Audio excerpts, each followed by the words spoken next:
Hello, friends. Patrick McFarlane here, coming at you with episode 69 of the podcast. And that's right, I just made that joke. But as always, the show notes page will be found at libertywweekly.net/69, along with the embedded video version. And this is a solo episode, as I've been doing some interviews lately. I have a great interview coming out probably on Friday with Anthony Samaroff of the Scottish Liberty podcast. Very much looking forward to that and excited to have Anthony on. Today, the episode is titled Taxation Makes Slaves of Us All. And that is not a hyperbolic title, as we'll see. I'll go through in this episode here. But as it was tax day yesterday, I think everyone's taxes were due on the 17th if you're an American. And we were all extorted and fleeced, and people are excited. However, people are excited about their tax refunds or their tax returns.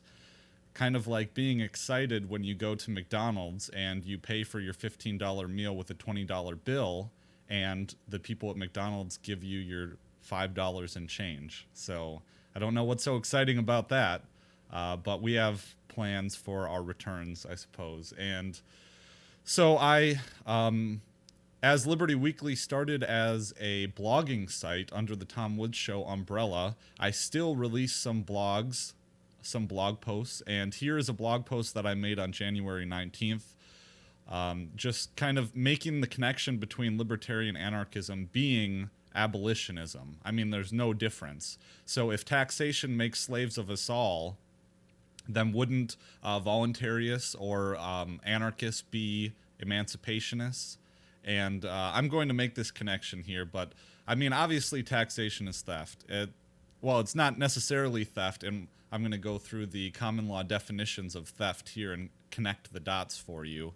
I would say taxation is more like extortion if you're going by the actual legal common law elements. And oddly enough, taxation does fit a lot of crimes, a lot of different crimes, including robbery.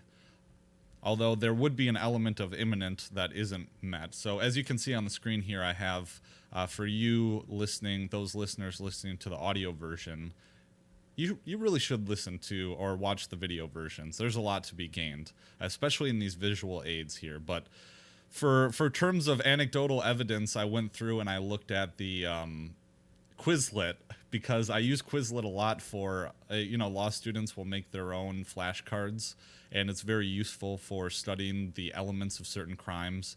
And so here are common law theft offenses, right? You got number 1, larceny, embezzlement, false pretenses, larceny by trick, robbery, forgery.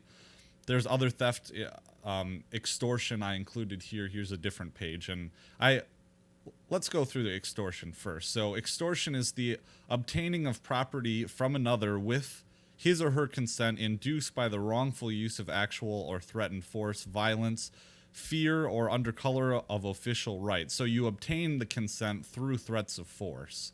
And I think this one of the biggest arguments that you'll get is social contract, or even the IRS will say that, okay, the income tax doesn't violate your Fifth Amendment right against self-incrimination because you voluntarily file your tax. You voluntarily file your taxes, so therefore you are not protected against self-incrimination, because when you file your taxes for the income tax, or you have to declare, all of your assets. Well, that's none of the government's goddamn business what you own, and maybe you could.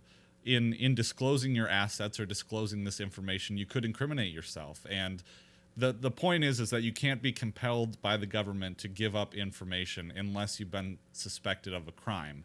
And, none of us are criminals. By moral definitions, none of us are criminals. So here are some of the elements observed in People v. Fort. This is a Michigan appeals case from 1984, that the elements of extortion are: 1, a communication. So this has to be a communication between the accused and the victim. And, our communications, it's pretty blatant. Turn in your taxes, file your taxes by the 17th. the second element, there's three elements. First is communication. Second is a threatening accusation of any crime or offense or any injury to the person or property of mother, father, husband, wife, or child of another. Okay, well, don't pay your taxes, the IRS is going to come after you. You still refuse to pay your taxes, we're going to foreclose on your home or your assets.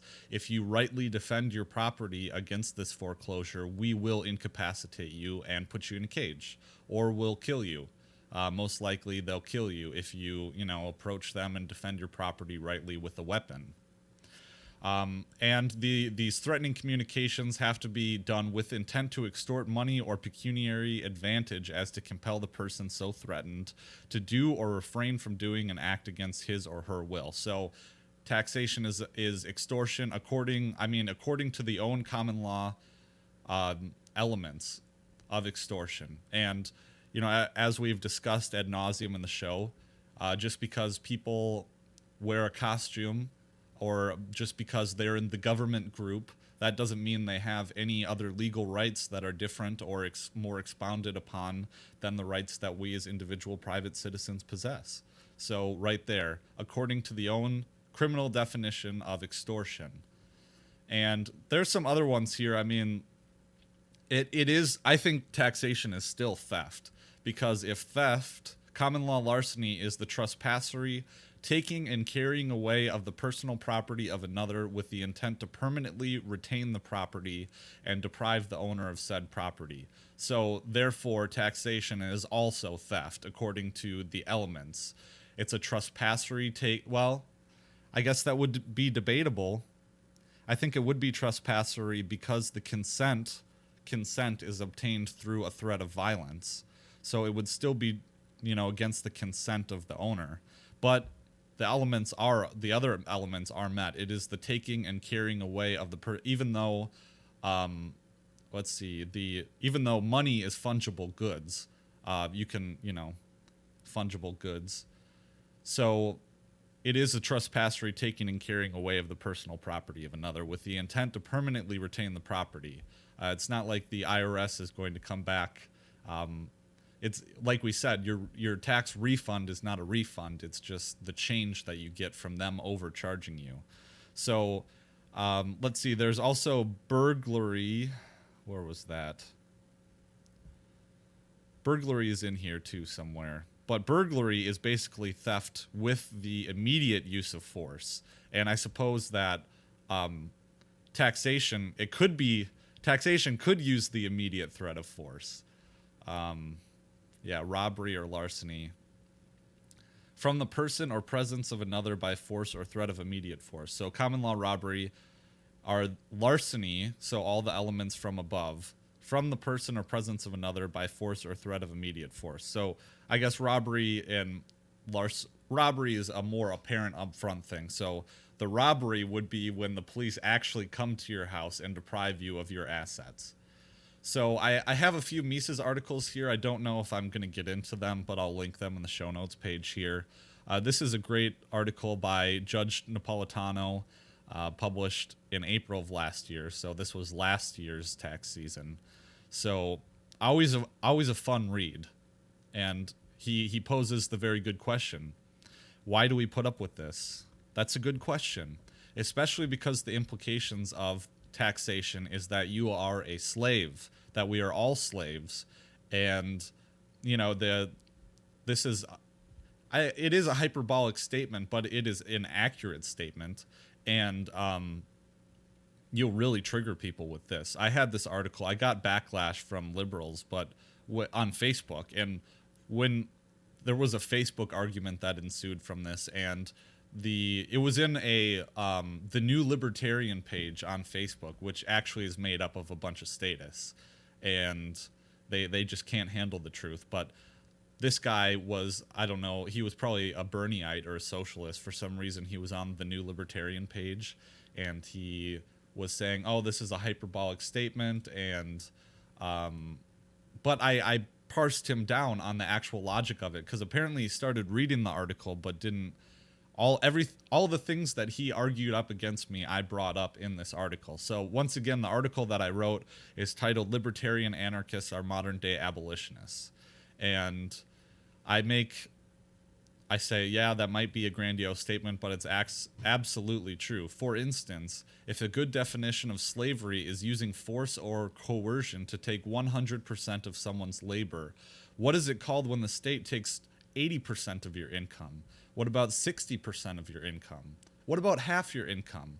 Or what about 28% of your income, which is the average federal income tax rate, is 28%. So at what point does it stop being slavery? You know, is there an arbitrary percentage point where it stops being slavery? So, okay, it's okay for the government to take 15% of my income.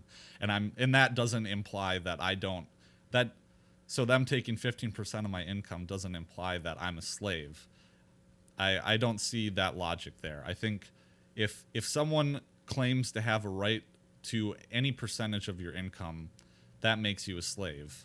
I think, even even alimony in divorce proceedings, I don't know if I appreciate that at all. I don't think there's much backing for that. But that's aside the point. So let's examine it more closely. I think that the income tax implies that the government owns you. We've been over that. I don't see the difference there. You know, if I just discussed that. So property taxes imply that you never really own your property outright, that you're just a renter on your own land. If you buy it, you buy a property outright and you pay off the bank, you pay off the mortgage, it is yours. Well, then why do you have to pay property tax still?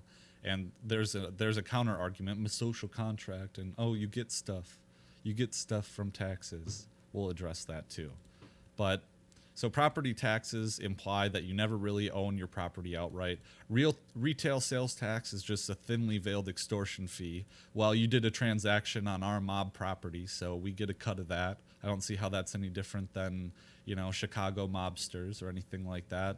Or the protection racket fee where, and if you play, I had this game when I was a kid. It was Mafia. It was like The Godfather, the PS2 game, PlayStation 2, and part of your job was going around to local businesses and you rough up whoever owns the business and they pay you the protection fee. Well, I don't see how the government's any different. I mean, they charge retail sales tax, and if you don't pay your retail sales tax, they'll shut your business down. How is that any different than, mobs in Chicago? So, capital gain, just go through the list of all these taxes. Capital gains tax imply that you aren't really the owner of your financial assets. The government is. And it's all, it's just plain mob rule, like literal mob rule. That's how it goes. And, it's funny that we're talking about, I'm going to get into services here, and I hear the mailman going in the mailbox across. I wonder how he feels about taxes. So Social Security is a Ponzi scheme. Everyone pays into it expecting to get out at the end. And in fact, the whole Social Security system, and Peter Schiff has gone over this. He had a really great, let's see if I could find it, a great explanation of how Social Security is a Ponzi scheme.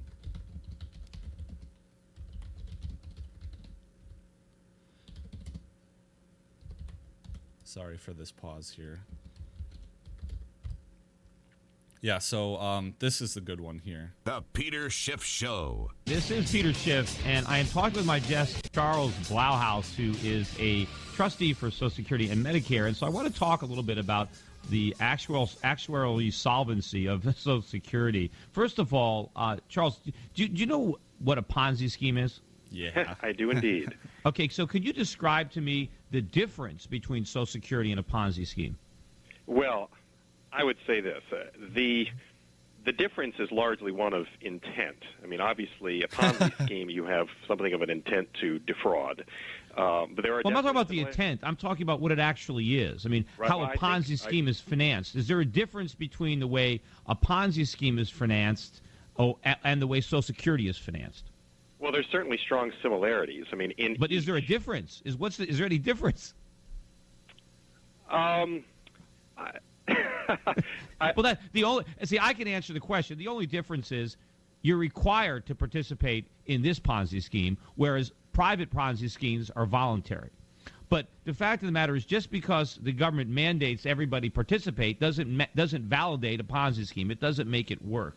Joining me now is Andy. Yeah, so there's more to this video, and I'll include that in the show notes page. But, I mean, I love it. Peter Schiff just knocking heads together. Of course, Peter Schiff is a statist, but he has some good stuff on the Ponzi scheme that is the Social Security. So, yeah, and that money is gone. You know, the government used that to bomb people back into the Stone Age. They either did that or they gave the money away to foreign governments in aid or something.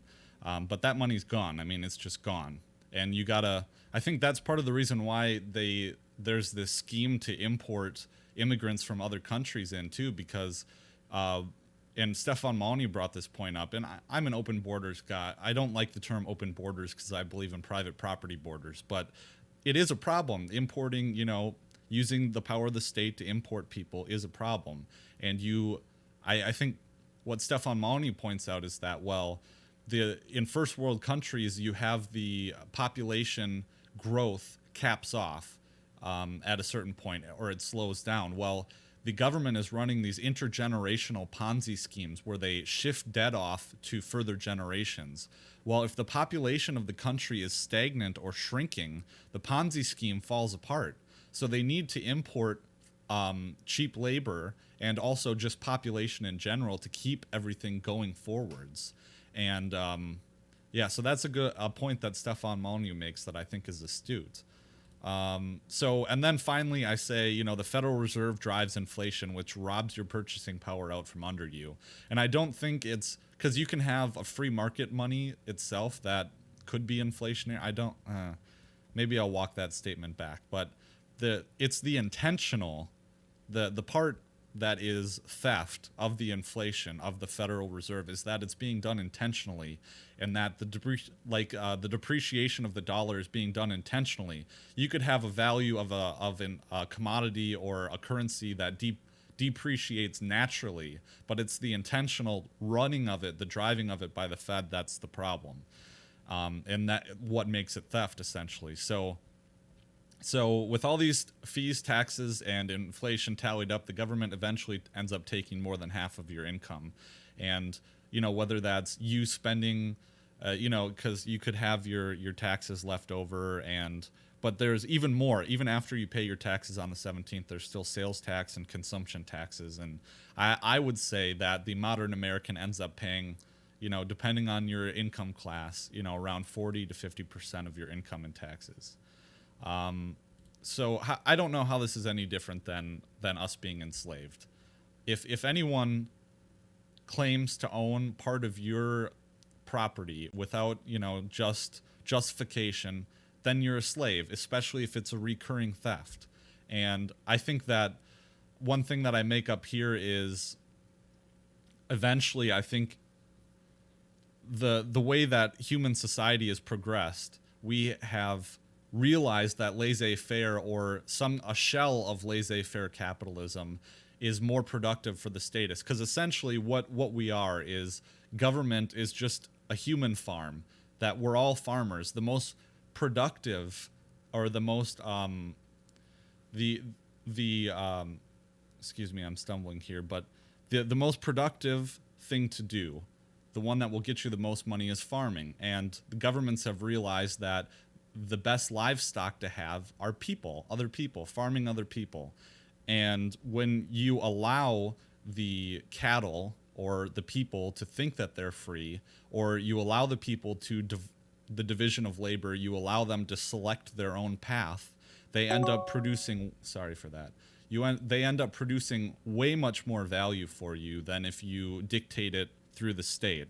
So this is why, this is why the most powerful country in the world came about, the United States, because they have just enough laissez-faire capitalism, and laissez-faire capitalism drove from beneath, from the beginning, drove the prosperity that we have today.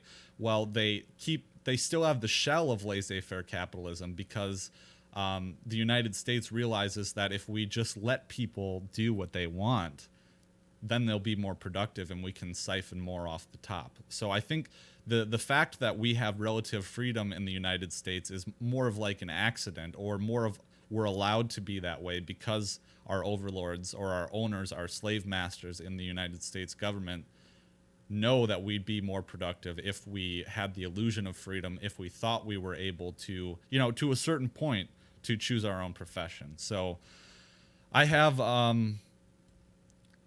there's more to this article, and I'll link the article in the show notes page so you can explore it yourself. But yeah, in one point that I make is that if the government takes any of your money, let's say the government is taking 30% of your income, just flat out, then every single day that you work, let's say it's 50% of your income the government takes, then every single day that you work, you are a slave for half the day. So and they'll say, okay, well, what the American has to work for no money from January to, I don't know, February, March, April, May. From January until May, you have to work for no money. You're a slave from January until May, because all that money will go to the government. Well, you could say that also then if the government takes half your income, then from 8 a.m. to 12 p.m. every single day, you are a slave. And so I don't feel like, and then I'll go to the counter arguments here, is that, okay, taxation isn't theft because the social contract, which is ridiculous because the social contract is a metaphor. It doesn't stand up to any of the actual common law contractual elements like consideration, properly defined parties, offer, acceptance. I mean, these are all basic law school things when it comes to forming contracts. Well, I know the social contract is an analogy, but if they're really, the only legally obligating thing would be a contract. And if the contract is anything that legally imposes duties or obligations, then it has to stand up to common law contracts. And if the social contract is a metaphor, well, it obviously doesn't stand up to the rigors of an actual common law contract, then it's bunk. It's just bunk. And this idea that, oh, well, taxation isn't theft because you get things. Well, let's go to this one first. How is taxation theft? How is it not? it's somebody saying, give me your money or I'll hurt you. And it actually came up before when people say, well, but they give us services. All right, well, if that's the justification, then give me $100 and tomorrow I'll give you a moldy sandwich and then we're good, right? Because as long as I give you something with some of the stolen meat after the fact, then it's okay. And of course, everybody says, well, no, that wouldn't be okay. Okay, well, then stop pretending it's not theft and stop pretending that them giving us something back afterwards retroactively makes armed robbery okay, because that's insane. Again, it's just people sticking up for mythology they were taught that they've never thought about and still haven't thought about. And they repeat stuff. Well, it's called taxation, so it's not the same. Okay, I call that zebra a striped horse. Now, is it something different, or is it the same damn thing with different words? I love how you call it a moldy sandwich. You can't even say it's a regular sandwich. You hate the state so much that they are not even a regular sandwich. So this is my buddy Keith Knight, his interview with Larkin Rose. And I would encourage everyone, you saw Keith on the podcast, I think it was episode 67 or 66 or something like that. But Keith Knight has that great YouTube channel where he has interviewed lots of prominent members of the Liberty Movement, and so everyone should go check him out.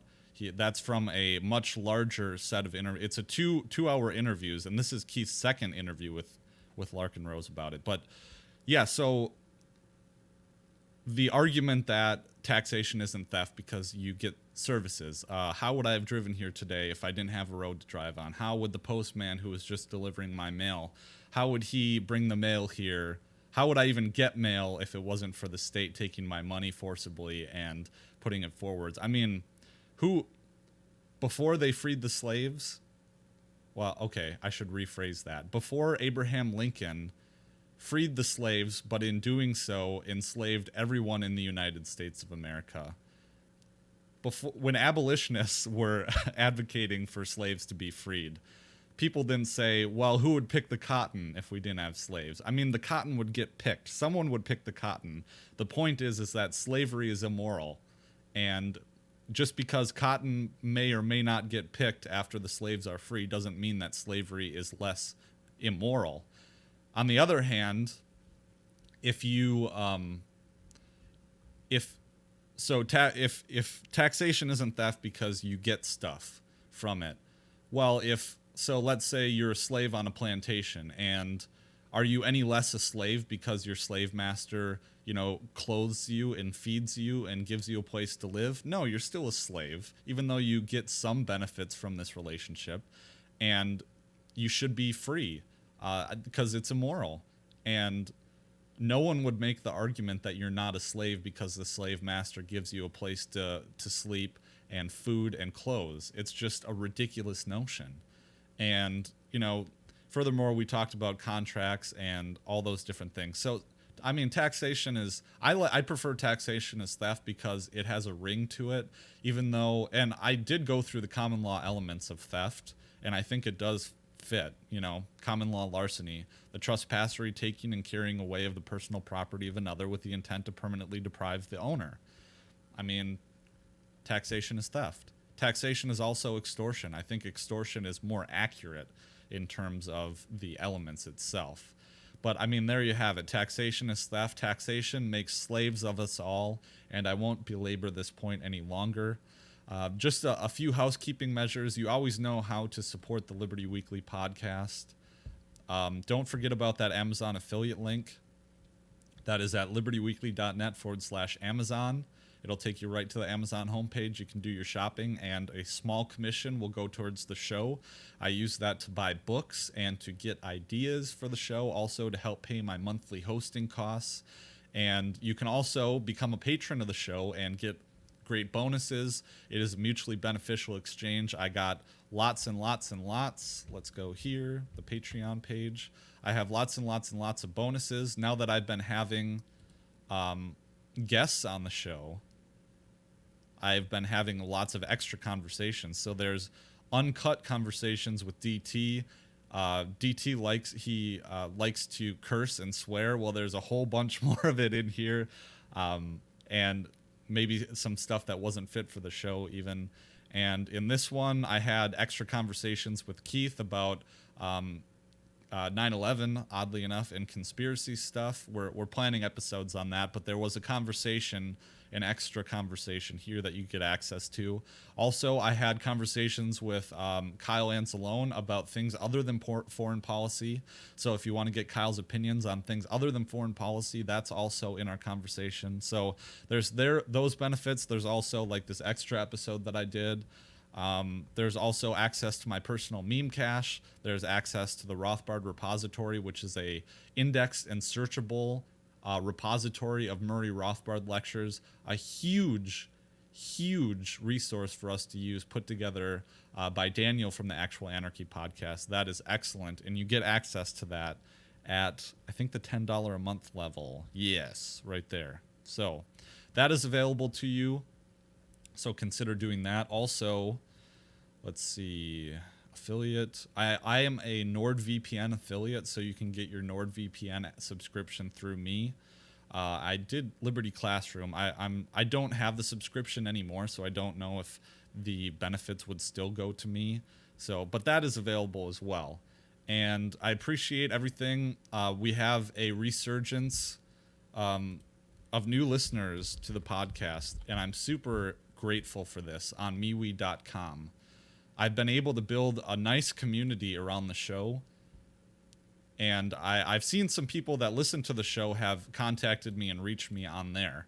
And it's a great place for us to get together and network, but also just to build community around the show. And all the content is posted here. I do a meme of the day. It gets some interaction, and there is a group chat feature, which is one of the coolest. And here it is for, oops, I should move my head. Let's see. Well, it's there. And so people can ask me anything. I'm really accessible on it. I put out a bunch of asks, including asking for feedback or questions to ask Anthony from the Scottish Liberty podcast as he comes on. So please do consider joining me on my MeWe community here. I'm really excited with it. There's, let's see, 347 members on it. I've been way more successful here than on Facebook, and I think it's actually driving traffic to the show. So I'm very thrilled about that. And yeah, I don't think there's anything else to cover. Tax day, man. And it just, I hope you're all doing well and recovering from it. So taxation is theft. I guess this will be my taxation is theft episode. I haven't had a taxation is theft episode yet, but common law elements, taxation is theft. So be sure to explore those links. I'll include those in the show notes page. But thanks so much for joining me for episode 69 of the podcast. And we'll be back with episode 70 on Friday, featuring Anthony Samaroff from the Scottish Liberty Podcast. So thanks, everyone. We'll see you then.